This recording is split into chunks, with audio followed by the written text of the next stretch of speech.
लाएंगे। हमने क्या किया यहाँ पे, तीसरे अध्याय से चौथा अध्याय का एक कनेक्शन है। तो पहले तीसरा अध्याय बहुत ब्रीफ में समझ लेंगे, कमल प्रभु से श्रवण करेंगे। चौथा चूँकि अभी हमने जीवाएफ में चौथा हमने जीवाएफ में कंप्लीट किया, उसको पूरा 42 श्लोक जो हैं रिवाइज करेंगे, और क्योंकि LLB में कर चुके हैं तो वो हो ही जाएंगे। और उसके बाद 5वें अध्याय की भूमिका पढ़ लेंगे, तो LLB का रिविजन हो जाएगा और जीवाएफ की तैयारी हो जाएगी। ठीक है, उसको और उसके बाद उपेक्षा मन के लिए कल सुकृष्ण प्रभु भी यहाँ पे होंगे, तो उनसे भी श्रवण करेंगे। और जो पढ़ेंगे उसको सीरियसली एग्जाम की तरफ पढ़ेंगे। यहाँ पे कथा सुनी, और जो पंजाबी में अक्सर बोलते हैं ना, सुन छड़िया, सुना और छुड़िया, वो नहीं करेंगे, सुनेंगे और धारण करेंगे। और बहुत सौभाग्य का विषय है कि कमल प्रभु ने हमारी प्रार्थना को स्वीकार किया। बहुत बिजी रहते हैं, परंतु जब मैंने आग्रह किया तो प्रभु जी ने, चूँकि LLB जीवाएफ से बहुत अधिक प्रेम भी है, उन्होंने, और ये कहाँ रहते हैं आपको पता है, ग्रेटर नोएडा के सही रहते हैं, वहाँ से जनकपुरी से यहाँ, तो एक बार बहुत जोर से प्रभु जी के। और ये बड़ा हम लोग के लिए प्रेरणादायक होता है कि बहुत दूर दूर से भक्त लोग आते हैं, और जो मठ के शुरुआती दिन थे, मतलब जो इसकी फाउंडेशन है, उसमें हमारे कमल प्रभु जी का बहुत बड़ा योगदान है।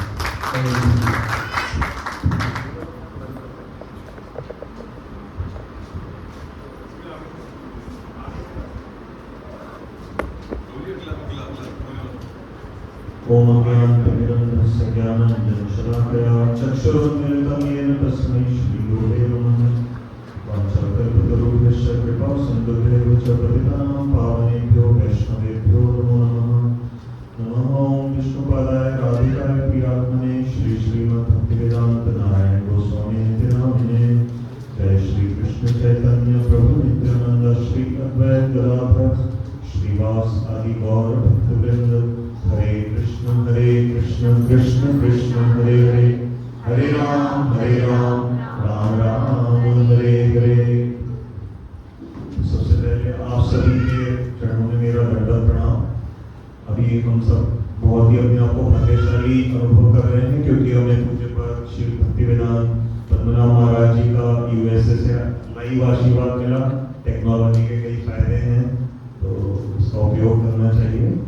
तो कुछ भी कहने से पहले मैं अपने परम प्रिय श्री राधेश्याम प्रभु जी को भी दंडवत प्रणाम करता हूँ, और हम सभी मिल करके प्रभु जी को धन्यवाद करते हैं, जिनको लोग दुनिया डॉक्टर नीरज शर्मा जी के नाम से जानती है, हमारे नंदकिशोर प्रभु जी हैं। और साथ ही साथ महाराज जी ने तो आप सबको आशीर्वाद दिया, तो मैं भी अपने और अपनी धर्मपत्नी के बेहाफ पे आप सबको बहुत बहुत धन्यवाद देना चाहूँगा कि आपने इतना सम्मान और एक रिस्पॉन्सिबिलिटी का कार्य हमें सौंपा। तो क्योंकि आज आप सबका समय अधिक हो गया है, तो हम प्रयास करेंगे कि जितना कर सके, कोई बात नहीं, तो फिर हम जितना रह जाएगा हम कल करेंगे। तो आपकी जो ये ऑर्गेनाइजेशन जो प्रभु जी चला रहे हैं, उसका जैसे हम नाम देख पा रहे हैं, LMPY life management programme for you, साथ ही में गौड़िया यूथ फोरम। तो जो यूथ ना भी हो तो वो ये सोचें कि हम LMPY के पार्ट है, इसलिए सभी का ही यहाँ पर स्वागत है। देखिए, जो शब्द है ना, अपने आप में प्रभु जी ने बहुत सोच समझ के रखा होगा, लाइफ मैनेजमेंट प्रोग्राम।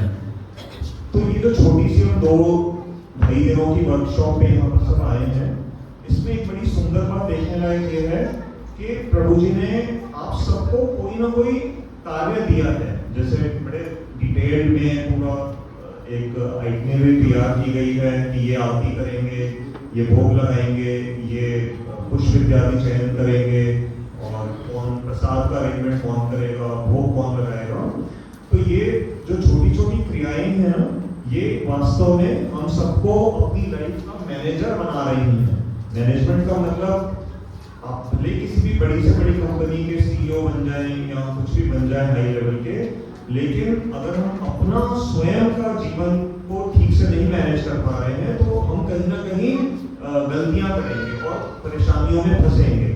तो ये इस तरह के जो कार्यक्रम होते हैं, ये आपके जीवन में ना बड़ा जबरदस्त एक मन की बाधाओं को पार करने में हमारी बड़ी सहायता करते हैं, क्योंकि कई हृदय में वो होते हैं रोकने वाली नेगेटिव थॉट्स आती हैं। जो मन है ना, ये सब समय हमारे को नेगेटिव फीडबैक देता रहता है कि तुम ये कार्य नहीं कर सकते, ये नहीं कर सकते। लेकिन जब हम इस तरह के कार्यों में आते हैं, हम आरती कभी नहीं गा सकते थे, लेकिन यहाँ हमने गाई, हमने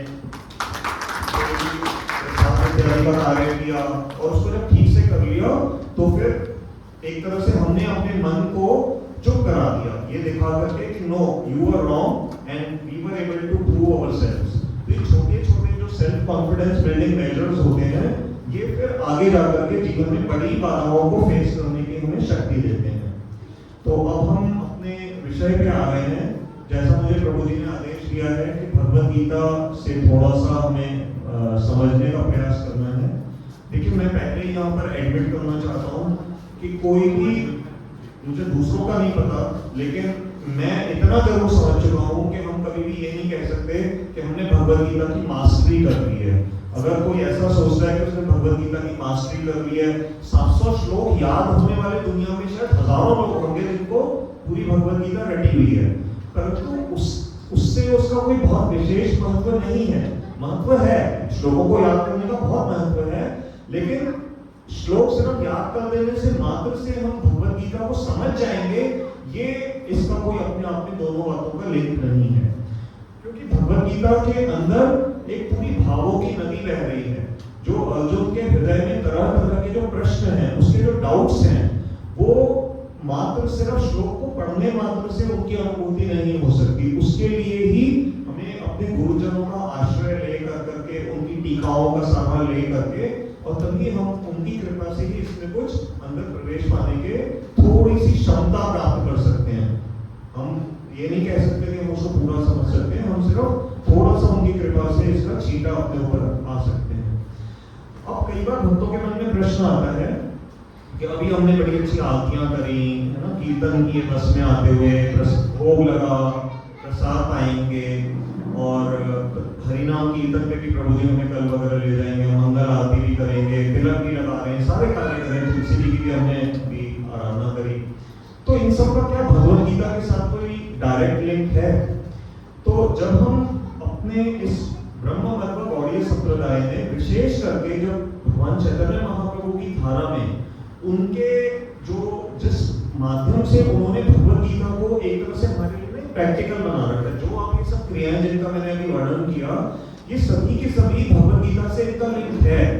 बस ये होता है कि जो लोग भक्ति की भावना से अगर भगवान के प्रति शरणागत होकर के नहीं पढ़ते हैं भगवद गीता, वो फिर इन दोनों चीजों को अलग अलग देखते हैं।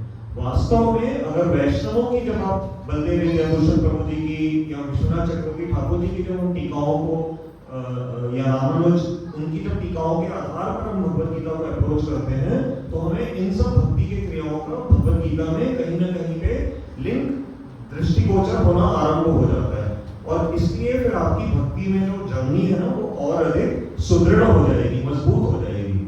जैसे स्वामी महाराज जी जो इस्कॉन के फाउंडर आचार्य, वो बड़ा फेमस उनका एक कोट है पूरे वर्ल्ड में कि philosophy without religion is dry speculation and religion without philosophy is sentimentalism। तो हमें इन दोनों बातों का हमेशा ध्यान रखना है। भगवद गीता कई बार हो सकता है कि जब हमारे को कई बार हमारा जो मन है ना, चित्त है, वो कीर्तन करना, नृत्य करना, प्रसाद पाना और इन सब कार्यों के प्रति बहुत रुचिकर दिखाता है, परंतु फिलॉसफी के मामले में किसी किसी का हो सकता है इतना इंटरेस्ट ना हो, परंतु ऐसा नहीं होना चाहिए। ये वास्तव में भक्ति की बेस है, जड़ है। जैसे घर की फाउंडेशन होती है ना, हमारे सभी आचार्यों ने ये समझाया है कि भक्ति का जो विशाल महल, जो भक्ति लता का आगे विकास होगा हमारे सबकी भक्ति जीवन में, लेकिन जो उसकी फाउंडेशन है, जहाँ पर ये पूरा महल खड़ा होगा ना, वो ये भगवद गीता है। तो इसलिए भगवद गीता को हमें बहुत सम्मान पूर्वक और वैष्णवों के अनुगत्य में इसका अध्ययन करना चाहिए। तो जो द्वितीय अध्याय आप सबने किया हुआ है, अब हम तीसरे अध्याय का थोड़ा सा आपके साथ जो चर्चा करेंगे। तो अब पहले ये समझने का प्रयास करते हैं कि तृतीय अध्याय के आरंभ में जो अर्जुन ने श्लोक कहे हैं, मतलब जो प्रश्न पूछे हैं भगवान से, उनका द्वितीय अध्याय में कहाँ संबंध है। तो मैं आपको थोड़ा सा बस याद कराता हूँ कि दूसरे अध्याय के अंत में भगवान ने स्थित प्रज्ञा का टॉपिक लिया था। भगवान ने अर्जुन को ये समझाया था कि जो स्थित प्रज्ञा जो पुरुष है वो कैसे उठता है, कैसे बैठता है, चलता फिरता कैसे, बात कैसे करता है। और उसमें जैसे 72 श्लोक थे दूसरे अध्याय में, तो 71st वर्ष जो आप देखेंगे तो वहां पर भगवान एक जगह पे अंत में कह रहे हैं शांति अधिगच्छति। तो भगवान ने ना अंतिम श्लोकों में दूसरे अध्याय में शांति की बात करी, और जो बिल्कुल अंतिम श्लोक है उसमें उन्होंने बोला कि एक ब्राह्मणी स्थिति है, मतलब जो ब्रह्म की अवस्था को जो जीव प्राप्त कर लेता है तो वो कैसे ब्रह्म निर्वाण अर्थात एक तरह से सांसारिक कष्टों से मुक्त होकर करके अपनी जर्नी को वहां सफल करता है। तो अर्जुन जो पहले अध्याय से ही एक ही बात पे उनका जो रिकॉर्ड, जैसे क्या ना पहले रिकॉर्ड चलते थे और कभी कभी कोई सुई पे रिकॉर्ड हम क्या करते थे कि रिकॉर्ड अटक गया है, बच्चों को तो नहीं मालूम होगा, पहले ग्रामोफोन रिकॉर्ड होते तो एक ही पॉइंट पे ना कभी कभी रिकॉर्ड अटक जाता था, तो वो जो गाना चल रहा है ना वो वही चीज बार बार अटक रिपीट होती रहती थी। तो अर्जुन की जो रिकॉर्ड है ना वो एक ही पॉइंट पे बार बार गीता में आकर के अटक जाता है कि मुझे किसी तरह से युद्ध न करने की भगवान के द्वारा परमिशन मिल जाए, उनको सुनना है किसी की तरफ से, बस कृष्ण के मुंह से ऐसा कुछ बात निकल जाए कि बस मेरे को लड़ाई ना करनी पड़े, मुझे अपने प्रिय भीष्म पितामह और गुरु द्रोणों के ऊपर बाण नहीं चलाने, अब जैसे तैसे कैसे भी भगवान से मुझे वचन ये निकलवाना है। तो जैसे ही अर्जुन ने जब दूसरी अध्याय में ये तरह की बातें सुनी कि अच्छा ऐसा स्थित प्रज्ञ व्यक्ति है जो बिल्कुल शांत होता है और इस तरह से अपनी इंद्रियों पर नियंत्रण इत्यादि करता है, तो उन्होंने तीसरे अध्याय के आरंभ में भगवान से एक प्रश्न पूछा। क्योंकि आज हमारे पास समय कम है तो ज्यादा संस्कृत तो श्लोक नहीं पढ़ पाएंगे, लेकिन हम गीता का सम्मान करने के लिए पहला जो तीसरे अध्याय का श्लोक है उसको संस्कृत उच्चारण कर लेते हैं, बाकी फिर हम हिंदी पढ़ते चलेंगे। तो अर्जुन उवाच, वैसे इस अध्याय का शीर्षक क्या है तीसरे अध्याय का, कौन बताएगा आप में से? कर्मयोग, ठीक, बहुत सही। तो तीसरे अध्याय का जो शीर्षक है वो कर्मयोग, और अर्जुन का प्रश्न है जायसी चेत कर्मणस्ते मता बुद्धि जनार्दन तब किम कर्मणि घोरे मां नियोजयसि केशव। देखो बिल्कुल क्लियर पूछ रहे हैं, जनार्दन और केशव नाम से भगवान को संबोधित कर रहे हैं। इन नामों के भी बड़े गूढ़ अर्थ हैं, परंतु क्योंकि आप तीसरा अध्याय कर चुके हैं तो मैं इसलिए अभी हर शब्द के देखो बेस में तो नहीं जाऊंगा, नहीं तो फिर हमारा परसों तक भी तीसरा अध्याय चल रहा होगा। तो इसकी हिंदी ये है कि अर्जुन पूछ रहे हैं, हे जनार्दन, यदि आपको गुणातीता भक्ति विषयणी बुद्धि कर्म की अपेक्षा श्रेष्ठ मानते हैं तो हे केशव आप मुझे इस घोर युद्ध को कर्म में क्यों नियोजित कर रहे हैं। बिल्कुल देखो स्ट्रेट फॉरवर्ड क्वेश्चन है कि आपको अगर बुद्धि योग की जो आपने बातें मुझे बताई हैं दूसरे अध्याय में, अगर वो आपके दृष्टि में उत्तम अवस्था है किसी जीव के लिए, तो फिर इस घोर युद्ध में प्रभु क्या कारण है कि आप मुझे धकेले जा रहे हो। ये अर्जुन का प्रश्न था। अब हम इस अध्याय में धीरे धीरे आगे बढ़ेंगे और प्रवेश करेंगे। दूसरे श्लोक का जो अनुवाद है, आपके नाना अर्थबोधक वाक्यों से, नाना अर्थबोधक मतलब वो कह रहे हैं कि प्रभु आप मुझे कंफ्यूज कर रहे हो, कहीं पर आप कुछ कह रहे हो कहीं कुछ कह रहे हो, कभी कभी आप मुझे कहते हो कि हाँ युद्ध करना चाहिए तुझे, और कहीं कहीं पे आप मुझे एक योगी के और स्थित प्रज्ञ और इनके बारे में बता रहे हो। तो इन नाना मतलब कई प्रकार के अर्थबोधक वाक्यों से मेरी बुद्धि मोहित हो रही है, अतः आप उस एक बात को निश्चय पूर्वक बताएं, एक बात बताओ क्या करना है जिससे कि मेरा कल्याण हो। और क्यों आपकी बात का क्यों महत्व है, क्योंकि उन्होंने केशव जो नाम लिया ना पहले, तो ब्रह्मा जी और शिव जी के भी जो आराध्य हैं उनकी बात को, कृष्ण भगवान की बात को ब्रह्मा और शिव जी जैसे जो देवगण है वो भी सर्वमान्य मानते हैं। तो इसलिए प्रभु आपकी जो बात है वही मेरे लिए शिरोधार्य होगी और मैं उसी का ही पालन करूंगा। अब भगवान कह रहे हैं तीसरे श्लोक में, हे निष्पाप अर्जुन, मैंने पहले ही अच्छी प्रकार से बताया कि इस श्लोक में 2 प्रकार की निष्ठा होती है। तो ये भगवान रेफर कर रहे हैं अपनी दूसरे अध्याय के एक श्लोक को, जहां भगवान ने बताया था कि अभी तक मैंने तुझे सांख्य योग की बातें बताई थी। सांख्य योग कौन बताएगा कि गीता के दूसरे अध्याय में कौन से ऐसे श्लोक थे जो कि सांख्य योग से जुड़े हुए थे, जहां आप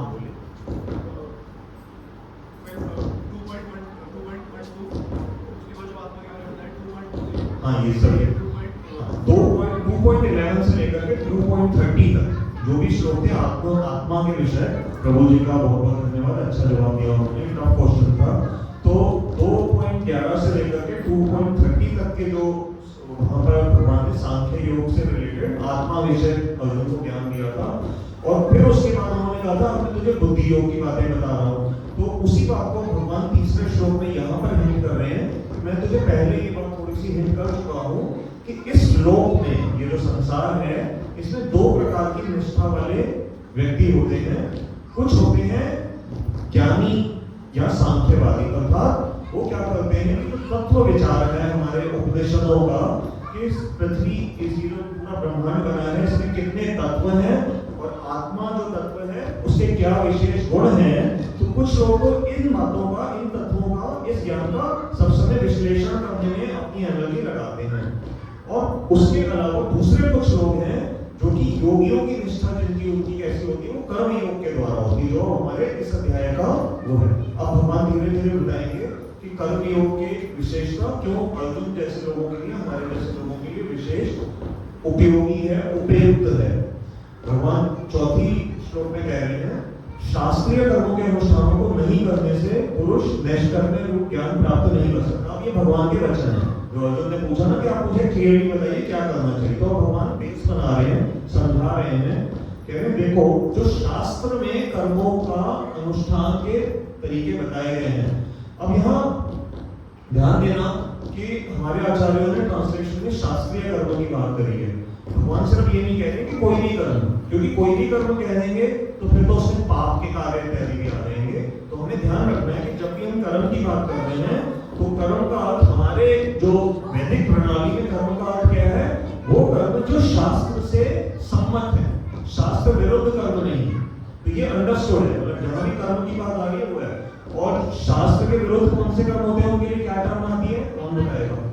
वे कर्म। बहुत अच्छा जवाब। तो शास्त्रीय कर्मों के अनुष्ठानों को नहीं करने से पुरुष नैष्कर्म्य रूप ज्ञान प्राप्त नहीं कर सकता। तो जो सांख्यवादी लोग, जो ज्ञानी उपासक, ब्रह्म के उपासक हैं, अगर वो बहुत अधिक समय विश्लेषण में लगा रहे हैं और शास्त्र में दिए कर्मों को नहीं कर रहे हैं, तो भगवान कह रहे हैं कि उनको वो जो उनका उद्देश्य है नैष्कर्म्य रूप ज्ञान, वो उनको नहीं मिल पाएगा। और कह रहे साहब, केवल कर्मों के त्याग से भी अशुद्ध चित्त वाला पुरुष सिद्धि प्राप्त नहीं कर सकता। अगर अब यहाँ क्वालिफाई कर दिया भगवान ने, जिसका चित्त शुद्ध हो चुका है, वो भी आगे जाकर के भगवान एक श्लोक में बताएंगे, उसको छूट है, वो अगर कर्म नहीं भी करता है तो उसको इतना दोष नहीं लगेगा, क्योंकि उसका चित्त शुद्ध हो चुका है। परंतु हम सभी जानते हैं कि हमारा चित्त शुद्ध नहीं है, तो हमारे लिए भी क्या एप्लीकेबल है, और अर्जुन भी फिलहाल उसी कैटेगरी में होने का अभिनय कर रहे हैं। हम सबको पहले ही एक बार समझा दी जाती है कि कभी भी हमें अर्जुन को बद्ध पुरुष के रूप में नहीं देखना है। हम ये गलती कभी उनके चरणों में अपराध न करें। अर्जुन सिर्फ हमारा रोल प्ले कर रहे हैं वहां पर। हमारी बात को, हमारी दुविधाओं को, हमारी स्थिति को भगवान के सामने एक्टिंग कर करके हमारी समस्याओं के हल भगवान से हमें दिलवा रहे हैं। तो केवल कर्मों के त्याग से भी अशुद्ध चित्त वाला पुरुष सिद्धि प्राप्त नहीं कर सकता। तो ये बात भी हम समझ लें कि जो भी अगर किसी का चित्त अशुद्ध है तो भगवान कह रहे हैं कि उसको इस तरह से सिद्धि नहीं प्राप्त होगी। 5वें श्लोक में कह रहे हैं भगवान, कोई पुरुष किसी, अच्छा भाई यहाँ माताएं और बहनें भी हैं, आप लोग कभी भी इससे चिंता मत करना कि पुरुष शब्द बार बार आता है, तो इसका अर्थ ये नहीं होता कि ये पुरुष वो है। It's not signifying a gender. ये सिर्फ एक डिनोमिनेशन है, एड्रेस है सभी जीवों के लिए। इसके अंदर स्त्रियां समाहित हैं, क्योंकि ऐसा नहीं है कि ये मतलब आजकल ऐसा जमाना है, लोग सोचते हैं कि सिर्फ फीमेल्स को इग्नोर किया जा रहा है। ऐसा नहीं है। हमारी संस्कृति में जहाँ पे भी ये संवाद हुए हैं, इसमें स्त्रियां उसके अंदर ऑटोमेटिकली इंक्लूडेड मानी जाती हैं। क्यों? क्योंकि दूसरे अध्याय में भगवान ने आत्मा के बारे में बात बता दी, तो आत्मा तो न पुरुष है न स्त्री है, तो वहां इसमें उसी को ही आप समझ के चलो कि भगवान आत्मा को ही एड्रेस कर रहे हैं, परंतु कौन सी आत्माओं को, जो अभी हमारे जैसे भी दूषित है, बद्ध जीव हैं। तो कोई पुरुष किसी भी काल में एक क्षण के लिए भी कर्म किए बिना नहीं रह सकता। ये बात तो हम सभी जानते भी, अनुभव से भी जानते हैं। जब हम सो भी रहे होते हैं और आपके फोन पे बेल बजी, मान लीजिए आपका बेटा इस समय ऑस्ट्रेलिया में है, और कहाँ इस समय नींद सो रहा है वो, और आपने उसको कॉल किया, कोई इमरजेंसी आ गई, आपके पिताजी की तबीयत खराब हो गई, अब आपने एकदम बेटे को न्यूज़ देनी है। जैसे आप फोन करोगे और मान लो बहुत देर के बाद फोन उसने उठाया, तो आप पहली बात क्या कहोगे कि बेटा फोन तुमने देर से क्यों उठाया? तो वो से क्या जवाब देगा? पापा मैं सो रहा था, मम्मी मैं सो रही थी। तो सो रही थी ये क्रिया है, इट इज एन एक्शन। वो कर रही थी, सोई हुई थी, कुछ उसको दुनिया से कोई लेना देना नहीं था, लेकिन फिर भी ये है। और एक और सोने के साथ हम देखो, साइंस भी एक चीज पे रिसर्च कर रहा है अभी भी ना। साइंस ने बहुत तरक्की तो कर ली है, बट ड्रीम्स, सपने क्यों आते हैं, अभी भी साइंस के पास इसका कोई क्लियर इंडिकेशन नहीं है। सपने तो फिर भी बहुत बड़ी चीज है, हमें ये जवानी क्यों आती है, उबासी क्यों आती है, अभी भी इस विषय पे साइंस के पास कोई बहुत अधिक इसके विषय में आंसर नहीं है कि हमें उबासी क्यों आती है। तो जो नींद में जब हम ये एक नीरज प्रभु जी ज्यादा कभी अच्छा समझाएंगे, मैं शॉर्ट में बता देता हूँ। अब साइंस को एक चीज नींद से बड़े फायदेमंद समझ में आ रही है। वो कहते हैं जो नींद में हम सपने लेते हैं ना, तो इसका मतलब ये है कि कोई ना कोई तो ऐसे शरीर के अंदर चीज है जो कि उस समय भी एक्टिव है, क्योंकि ड्रीम तो सपने साइंटिस्ट को भी आते हैं, और ड्रीम्स की कोई डेफिनेशन अभी तक कहीं भी किसी इक्वेशन, फिजिक्स की कोई इक्वेशन नहीं है जो ड्रीम को एक्सप्रेस कर सके इस इक्वेशन के माध्यम से। तो उनको जो इस समय कॉन्शियसनेस की जो मटेरियल साइंस स्टडी कर रहे हैं, चेतना क्या है, उसके लिए ड्रीम एक बहुत बड़ा प्रूफ है, जिसने इस समय उनकी खाट खड़ी कर रखी है कि इसमें इनको विचार करना पड़ रहा है कि कोई तो ऐसी चीज है जो कि शरीर के अलावा भी सब समय काम कर रही है। तो भगवान कह रहे हैं कि किसी भी एक क्षण के लिए तुम कर्म के बिना तुम रह नहीं सकते। सभी पुरुष स्वभाव से उत्पन्न राग द्वेष आदि गुणों के अधीन होकर कर्म में प्रवृत्त होते हैं। एवरीबडी, चाहे अंबानी के खानदान में शादी है, वो भी एक कर्म कर रहे हैं, खुशी का है। किसी के परिवार में मृत्यु होगी तो वो भी वहां कर्म कर रहे होंगे, जैसे कि संस्कार इत्यादि करते हैं। हम लोग भी एक कार्य कर रहे हैं अभी, ये लेकिन कार्य विशेष तरह का है। ये एक तरह से इसी कैटेगरी जो है वो डिफरेंट है, ये भक्ति कैटेगरी के कार्य में हम प्रवेश करने का प्रयास कर रहे हैं। तो कर्म के बिना तो हम सभी देख रहे हैं कि कोई भी उससे मुक्त नहीं है। तो भगवान ने एक बार यहाँ पर और कही कि अपने ही स्वभाव से उत्पन्न राग और द्वेष का हमारे ऊपर सब समय कंट्रोल चल रहा होता है। अब यहाँ एक द्वंद्व आया, राग और द्वेष। राग मतलब क्या होता है, कौन बताएगा? हाँ, जो विषय होते हैं, इंद्रियों के विषय हैं, उसमें जो हमारी एक ललक है, उसके पीछे हम जो भागते हैं, अट्रैक्शन है, जैसे प्रभु जी ने कहा, ये राग है।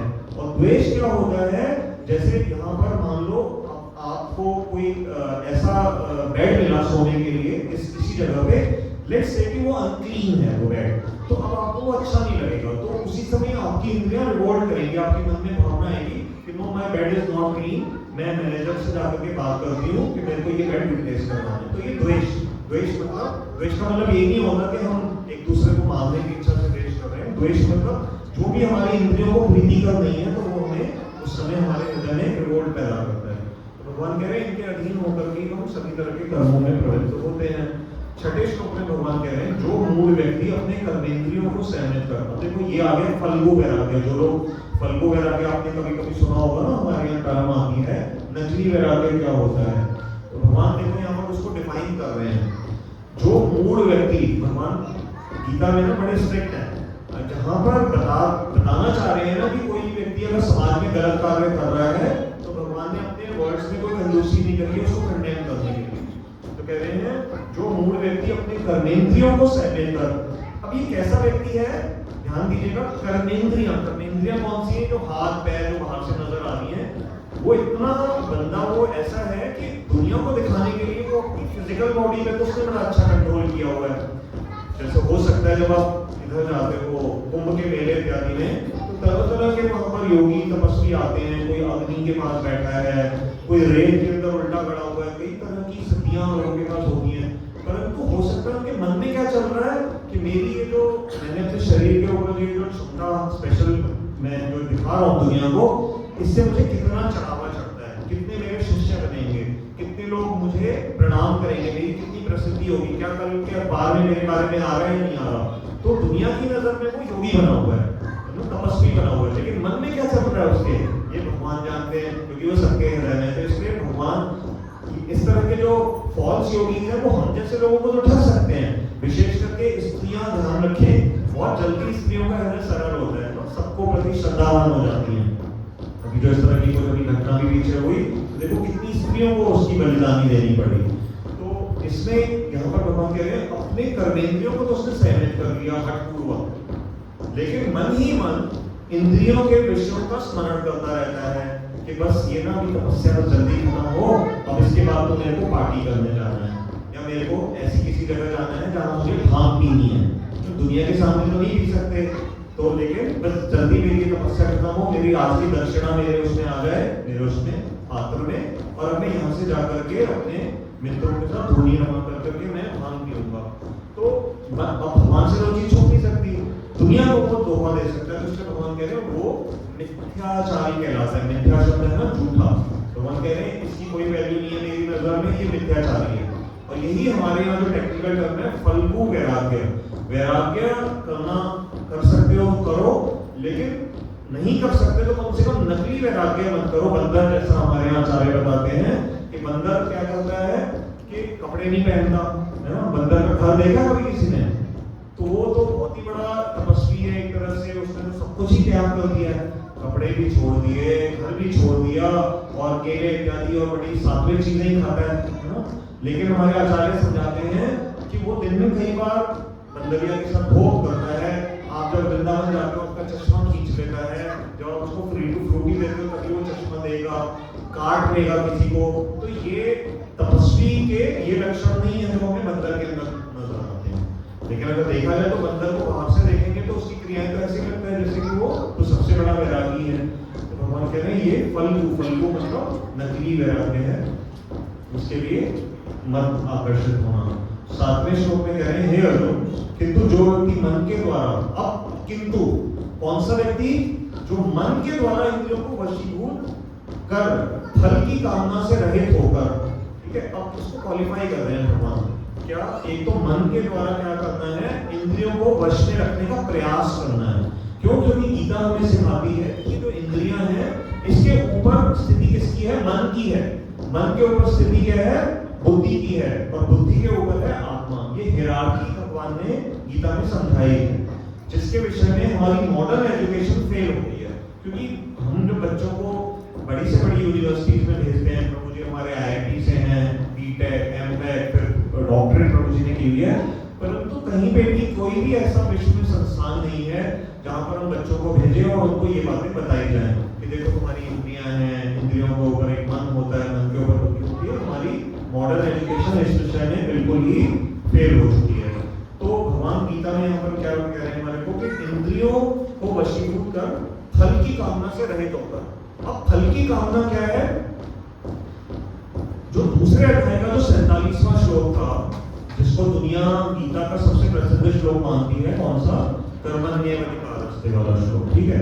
अब कई बार लोगों के मन में प्रश्न आता है कि क्या हमें जीवन में फल की कामना, भगवान कह रहे हैं मां फलेषु कदाचन, कि फल के ऊपर तुम्हारा अधिकार नहीं है। अब कई बार जब आप किसी मैं भी पीछे कॉर्पोरेट ऑफिस में हमें कंपनी ने इनवाइट किया था गीता के बारे में बोलने के लिए, और वहाँ जो मेरी ऑडियंस थी ना, वो सभी के सभी क्या थे? वर्किंग प्रोफेशनल्स थे, क्योंकि वो सब उसी कंपनी के एम्प्लॉइज थे। तो उन्होंने इस तरह के बड़े प्रश्न पूछे कि प्रभु जी आप कह तो रहे हैं, बट गीता में जैसे भगवान ने कहा कि फल की लोग इसका ट्रांसलेशन में ये रहते हैं फल की इच्छा मत कर, परंतु भगवान ने क्या कहा है? वो एग्जैक्ट संस्कृत क्या है? कर्मण्येवाधिकारस्ते, कि भगवान ने कहा कर्म में तुम्हारा अधिकार है, मां फलेषु कदाचन, तुम्हारा फल में अधिकार नहीं है।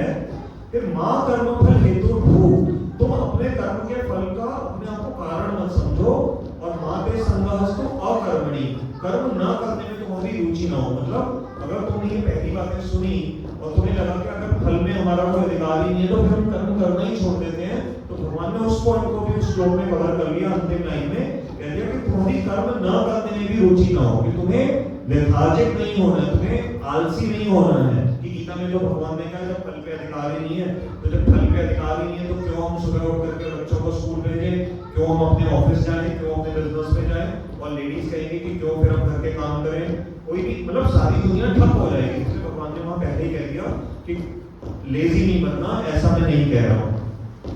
तो अब इसको समझो कि गीता में फल के प्रति अटैचमेंट को तो डिस्करेज किया गया है, फल के प्रति अटैचमेंट से आसक्ति में क्या होता है कि जैसे अपने को इस समय एक ऑनलाइन एक न्यूज़ फेमस हुई है, एक आईएएस एक ऑफिसर है, लड़की है, शायद पूजा खेमडेवाल ऐसा कुछ नाम है उसका पिछले 2-3 दिनों से आ रहा है। She is a probationary IAS officer.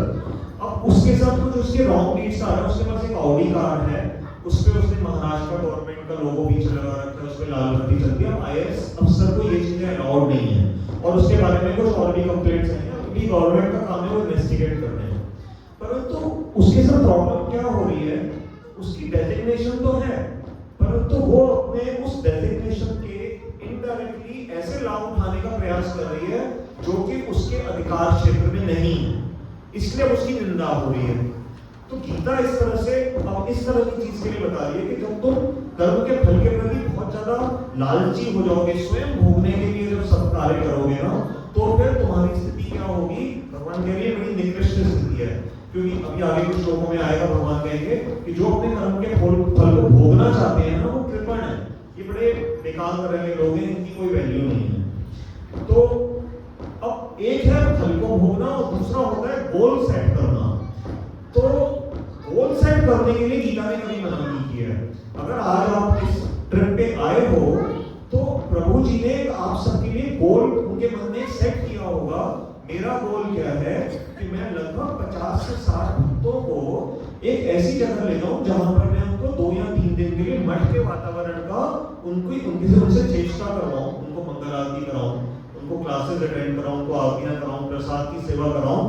ये प्रभु जी का गोल था। और फिर उसके ऊपर भी गोल क्या है कि उससे जो भक्त वहां जाएंगे उनकी सुकृतियां बनेंगी, उनका भक्ति में इंटरेस्ट आएगा। एक गोल ये है। उसके ऊपर और कौन सा गोल हो सकता है कि फिर उनमें से कुछ भक्त आगे जाकर के गुरु धारण करने के लिए क्वालिफाइड बनेंगे। ठीक है ना, प्रोसेस है। उसके ऊपर एक और गोल हो सकता है, ये सब कार्य मैं क्यों कर रहा हूं, क्योंकि मैं अपने गुरु जी को प्रसन्न करना चाहता हूं। ये सारे गोल अलाउड हैं। ठीक है, अब इसी के रिवर्स में देखो कि मैं ऐसा चाहता हूं कि मेरा एक ऐसा ग्रुप बने जो कि आगे जाकर के ना मैं उनको अपना अनुयायी बना लूं, वो मेरे फॉलोअर्स बन जाए।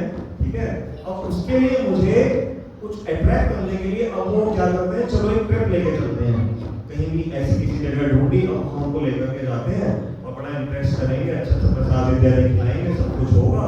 और फिर धीरे धीरे क्या है, वो देखेंगे कि मैं वहां पर लीडर हूँ और उनकी मेरे में थोड़ी श्रद्धा आएगी और फिर मैं उनको आगे और आगे धीरे धीरे अपनी ओर आकर्षित कर करके मैं आगे जाकर के बड़ा गुरु बन जाऊंगा। अब देखो सारी चीज, इन दोनों चीजें मैंने जो आपके सामने दी, क्रियाएं सेम है ना, क्रिया का कोई फर्क है? दोनों केसेस में क्रियाएं बिल्कुल डिट्टो होंगी, लेकिन गोल कितना जमीन आसमान का फर्क है। एक व्यक्ति अपने लिए सोच रहा है और एक व्यक्ति भगवान को अर्पित करने के लिए सोच रहा है। तो ये जो अध्याय है, भगवान धीरे धीरे हमें जो सकाम कर्मी लेवल से उठा कर करके निष्काम कर्म पे आते आते फिर हृदय की चित्त शुद्धि आरंभ हो जाती है। फिर ये जो भजन इत्यादि में मन लगता है।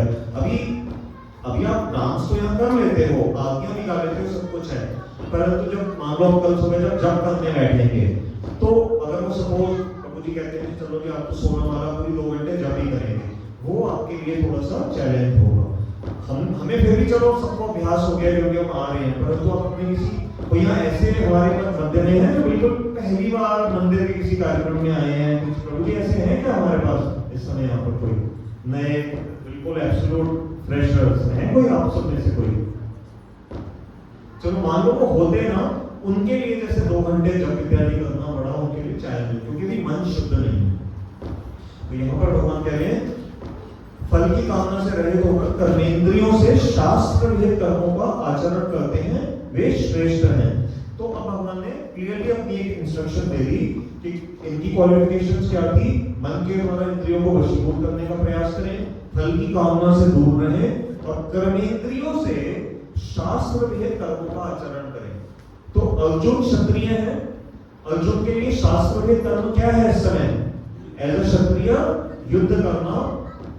क्षत्रिय शब्द का अर्थ ये है जो क्षण धातु होती है, अटैक से बचाता है। जो जब कोई आतताई, कोई टेररिस्ट अगर साधारण जनता के ऊपर उनको तंग कर रहा है, तो क्षत्रिय हमारे केस में मिलिट्री, पुलिस, उन सब का क्या कार्य होता है, वो आपकी उनसे रक्षा करते हैं। तो अर्जुन को वो कार्य करना चाहिए, तो इसलिए भगवान कह रहे हैं कि मेरी दृष्टि में वो श्रेष्ठ है जो ऐसा करता है। 8वें श्लोक में कह रहे हैं तुम संध्या उपासना आदि नित्य कर्म करो, क्योंकि कोई कर्म नहीं करने की अपेक्षा कर्म करना श्रेष्ठ है। कर्म को छोड़ देना अच्छी बात नहीं है, कर्म करना श्रेष्ठ है। और कोई कर्म न करने से तो तुम्हारा शरीर निर्वाह भी सिद्ध नहीं होगा। देखो, अगर कोई जो लोग, ये कभी आप जाओ ना गाँव वगैरह में, आजकल ऐसा होता है, मान लो कोई लोग सारा दिन बैठ करके हुक्का पी रहे हैं सपोज, अब उनके लिए कोई जो व्यक्ति जो कार्य करता है ना, वो कह सकता है कि अरे तुम निठल्ले क्यों बैठे हो, जाओ कुछ खेत में जाकर के, तुम्हारे पिताजी परिश्रम कर रहे हैं, तुम यहाँ बैठ करके पत्ते खेल रहे हो, निठल्लों की तरह बैठे हो, जाओ पिता का हाथ बढ़ाओ, है ना, ऐसे करके हम कहते हैं। तो कर्म न करने से तो हमारे शरीर की भी सिद्धि नहीं होगी। क्यों? देखो, कुछ कार्य तो चलो भगवान ने इनवॉलंटरी एक्शन के अंदर दिए हैं, जैसे डाइजेशन है, अभी हम प्रसाद खाएंगे तो उसके बाद कोई हमारी इसमें भी लिखा है कि अब उसके बाद हम उसको डाइजेस्ट करेंगे, नहीं ना, वो बाय डिफॉल्ट वो अरेंजमेंट प्रकृति की तरफ अपने आप हो जाएगा। तो कुछ क्रियाएं, सांस लेना, डाइजेशन, ब्लड की सर्कुलेशन, आंखों का ये बार-बार ये पलक झपकना, है ना, नींद इत्यादि आना, ये सब आप देखते हो अपने आप चल रहे हैं। लेकिन बहुत सारे ऐसे कार्य हैं, डाइजेशन तो कब होगी ना, जब खाना उठा करके पहले मुंह में डालोगे, तो उसके लिए तो कर्म करना ही पड़ेगा। खाना कहाँ से आएगा, उसके लिए मेहनत करनी पड़ेगी, क्रॉप पैदा हुआ। अब आजकल के बच्चे तो सब स्विगी जोमेटो से मंगा लेते हैं, परंतु वो जो पूरी चेन बनी हुई है, फूड बेसिकली आ कहाँ से रहा है, अगर आप कभी भी ध्यान से देखिएगा, हम तो एक नेचुरल जगह पे आए हैं, कोई भी अभी तक साइंस ने ऐसी चीज नहीं बनाई है जो कि प्रकृति के इन तत्वों को रिप्लेस करने में सक्षम हुई हो। साइंस ने आपको बिस्किट दिया है, परंतु बिस्किट में जो अन्न जो चाहिए वो आप नहीं ले सकते। प्लास्टिक, कार, ये फाइबर, क्लॉथ, ये चीजें थोड़ी खा करके अपना जीवन वो कर सकते हैं। और देखा जाए तो ये चीजें भी साइंस ने बनाई नहीं है, इसके लिए भी जो रॉ मटेरियल है वो तो हम माइंड से ही लेते हैं। तो इस तरह से हम यहाँ पर देख पा रहे हैं कि ये हमारे लिए शरीर में नहीं होगा। 9वें श्लोक में भगवान कह रहे हैं, हे कुंती नंदन, अब ये बड़ा प्रसिद्ध श्लोक है और इम्पोर्टेंट है, यहाँ से हम इस अध्याय की वो धारा बदलेगी। भगवान कह रहे हैं श्री विष्णु के लिए अर्पित निष्काम करने के अतिरिक्त अन्य कर्मों के द्वारा मनुष्य को कर्म बंधन प्राप्त होता है। तो यहाँ शब्द संस्कृत श्लोक में आया है यज्ञ। तो यज्ञ का अर्थ हमारी जो संस्कृत की जो डिक्शनरीज हैं उसमें एक भगवान विष्णु का भी नाम यज्ञ करके कहा जाता है। तो अब इसलिए हमारे आचार्यों ने इसको ट्रांसलेट ऐसे किया है कि जब तक श्री विष्णु के लिए अर्पित कोई निष्काम कर्म आप नहीं करते हो, तब तक जो भी उसके अलावा कर्म है उन सबसे क्या है, मनुष्यों का कर्म बंधन होता है। तो हम उससे हम बंध जाते हैं। अतः तुम फलाकांक्षा रहित होकर भगवान विष्णु के उद्देश्य से कर्म का भलीभांति आचरण करो। तो अब भगवान ने अर्जुन को एक तरह से एक परमिशन दे दी कि अगर तुम जो युद्ध की जो क्रिया कर रहे हो, अगर तुम भगवान की प्रीति के लिए इसको मन में सोच के करोगे तो तुम्हारे को उसका कोई वो नहीं होगा, बंधन नहीं होगा। बस अब अगले 5 मिनट में हम देख लेते हैं कितने श्लोक हम कर सकते हैं, नहीं तो बाकी कल करेंगे। आदि काल में अब भगवान हिस्ट्री से अर्जुन को समझा रहे हैं कि 10वें श्लोक में सृष्टि के आरंभ में यज्ञ अधिकारी ब्राह्मणों की सृष्टि पर प्रजापति ब्रह्मा जी ने कहा। अब भगवान लेके प्रजापति जब सृष्टि हुई तो ब्रह्मा जी प्रजापति के रूप में उन्होंने सृष्टि जितनी हुई उनको आदेश दिया, तुम लोग इस यज्ञ के द्वारा वृद्धि को प्राप्त हो। तो यज्ञ जो है वो सृष्टि के आरंभ से ही उत्पन्न हुआ। ये कौन सा यज्ञ है? भगवान विष्णु की प्रसन्नता के लिए कार्य है। तो ब्रह्मा जी ने सृष्टि में उत्पन्न हुए जीवों को आदेश दिया, उनको एक जीने की कला बताई कि क्या करो तुम लोग इस यज्ञ के द्वारा, कौन से यज्ञ जो शास्त्रों में विधान वेदों में वर्णित हुए, इनके द्वारा तुम वृद्धि को प्राप्त हो। क्योंकि उस समय ब्रह्मा जी का उद्देश्य क्या था कि सृष्टि को बढ़ाना था। तो उन्होंने कहा तुम इसके द्वारा वृद्धि को प्राप्त हो और यह यज्ञ तुम लोगों की अभीष्ट कामनाओं को पूर्ण करने वाला हो। अब देखो यहाँ पर सकाम कर्म का वर्णन आया है। सकाम कर्म का अर्थ क्या होता है कि, या कर्म कांड का अर्थ क्या होता है कि हम कुछ ऐसा कार्य करके देवताओं को प्रसन्न करते हैं और देवता बदले में हमारे को फल प्रदान करते हैं। तो गीता में कर्म कांड का वर्णन आया है क्योंकि सृष्टि का एक विधान है। हम भक्तों को धीरे धीरे फिर समझाया जाता है कि इससे ऊपर की स्थिति क्या हैं निष्काम कर, वो भगवान ही अभी समझाएंगे। तो हमें ये गलती नहीं करनी चाहिए कि कहीं बार हम किसी से बात कर रहे हैं और मान लो कोई कर्मकांड इत्यादि का वर्णन कहीं पे आता है, तो हमें एकदम से उनको उसकी भर्त्सना नहीं करनी है, उनके साथ बहस इत्यादि नहीं करनी, ये नहीं शो करना है कि बहुत निकृष्ट कार्य है, क्यों कर रहे हो। हमें गीता में अभी भगवान ने आगे आदेश दिया है, अभी आएगा आगे वो श्लोक, कि जिनकी जिसमें अभी लेवल जितना जैसा है उसको तुम्हारे को धीरे धीरे अपलिफ्ट करना होता है। अच्छे प्रचारक का यही कार्य होता है, जैसे एक अच्छा डॉक्टर होता है ना, वो आपको उतनी ही पोटेंसी की दवाई देता है जिससे कि आप ठीक हो जाए। कुशल डॉक्टर बच्चे को, बड़े को, बूढ़े को, सबको एक ही दवाई नहीं देगा, वो अनाड़ी डॉक्टर दे देगा कि एक ही डोलो का 650 का डोज बच्चे को भी दे रहा है, युवा को भी दे रहा है, बूढ़े व्यक्ति को भी दे रहा है। नहीं, बच्चे को इतना हाई डोज दे देंगे तो उसका लीवर खराब हो जाएगा। तो ये योग्य प्रचारक की क्षमता होती है कि किसको कितना डोज प्रिस्क्राइब करना है। तो इसलिए भगवान यहाँ पर कर्मकांड का वर्णन कर रहे हैं, ऐसे है यज्ञ की वास्तव में भगवान इंपॉर्टेंस बता रहे हैं। अगले श्लोक में कह रहे हैं कि इस यज्ञ के द्वारा तुम लोग देवताओं का प्रीति विधान करो। तो ये ब्रह्मा जी का आदेश है उस समय के लोगों को कि तुम क्या करो, देवताओं का प्रीति विधान करो और देवता गण फल प्रदान कर तुम लोगों को प्रसन्न करेंगे। तो ये आपस में ना एक दूसरे को प्रसन्न करने की व्यवस्था भगवान बता रहे हैं कि ऐसा ब्रह्मा जी ने उस समय लोगों को समझाया, इस प्रकार एक दूसरे को प्रसन्न करते हुए परम कल्याण प्राप्त करोगे। तो ये सृष्टि ऐसे चलती आ रही है कि जो सतयुग इत्यादि, त्रेता युग, द्वापर तक ये जो पद्धतियां हैं ये प्रैक्टिस में थी, परंतु आप और हम सब जिस युग में ही कलयुग है, तो कलयुग में यज्ञ जो है वो हम सभी जानते हैं, हमारे आचार्यों ने हमें बताया कि क्योंकि इस समय उस तरह की यज्ञ करना संभव नहीं है। अब मान लो कि हम आप सबको कहते हैं नीरज प्रभु चलो चल रहे हैं झंझोली गांव, वहां क्या करेंगे, यज्ञ करेंगे और सब अपने घर से A2 गाय का जो शुद्ध देसी घी है सब 11-11 किलो वो लेकर के यहाँ पर आना। अब कितने लोग आते हैं यहाँ पर फिर 11 किलो शुद्ध देसी घी, वो भी A2 गाय का चाहिए प्रभु जी को, क्योंकि हवन में तो शुद्ध वाला घी डलेगा, ये अमेरिकी गाय वगैरह का नहीं डलेगा, शुद्ध लेकर के आओ। वो कितने रुपए किलो है, 1800, 2000, 2500 रुपए किलो और 11 हाँ यहाँ मिलता है यहीं से फिर शहरों में पहुंच रहे हैं। तो इस यज्ञ के द्वारा तुम लोग देवताओं को प्रीति विधान करो, देवतागण फल प्रदान कर तुम लोगों को प्रसन्न करें, इस प्रकार एक दूसरे को प्रसन्न करते हुए परम कल्याण प्राप्त करोगे। और 12वें श्लोक में कह रहे हैं देवतागण प्रसन्न होकर तुम लोगों के अभीष्ट भोगों को प्रदान करेंगे, क्योंकि देवताओं के पास कुछ ऐसी सिद्धियां हैं जो आपके पास नहीं है। तो उनके द्वारा प्रदत्त जो वो नेचुरल एलिमेंट्स आपको वो देंगे, चाहे वो वर्षा है, चाहे वो अग्नि सूर्य की किरणें हैं, चाहे वो हवा है, चाहे वो जल है, ये इन्हीं से तो हमारा जीवन शुद्ध चल सकता है ना।